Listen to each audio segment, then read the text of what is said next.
to push National Guard troops out of the district. In the lawsuit, Brian Schwalb calls the president's deployment of the Guard in D.C. illegal.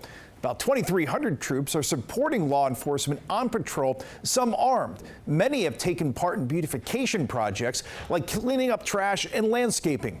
Councilmember Robert White sharing his support for the AG's lawsuit during a prayer vigil at Freedom Plaza. I've been in discussion with the Attorney General. I applaud him and his team for filing this lawsuit. The occupation in D.C. is both illegal and unwelcome. DC News Now's Daniel Hamburg live tonight outside federal court in Northwest. And Daniel, I know you spoke with a law professor about the chances this lawsuit succeeds. Well, Chris, she thinks that there is a decent chance for this lawsuit, especially after the Guard's deployment to Los Angeles was ruled illegal by a federal judge recently. Of course, this all comes weeks into this Guard deployment here in D.C.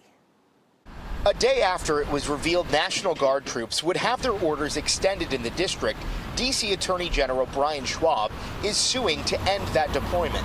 Given the nature of this deployment and what even the Guard says it's doing at this point, it isn't clear that there's actually a justification for that deployment. Meryl Chertoff is an adjunct professor at Georgetown University Law Center.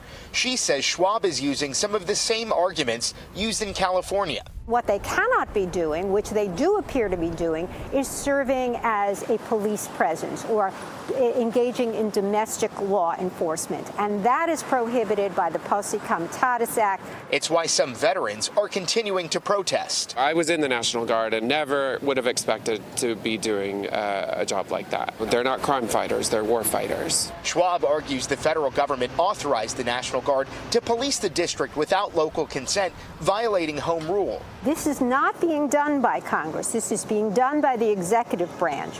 So another one of the counts is that there's a violation of what's called the separation of powers. The third major argument is about how the Guard was activated. They were activated under Title 32, which means that they remain under the control of their governors, but they are not being used under the control of their governor. They're being used under federal control.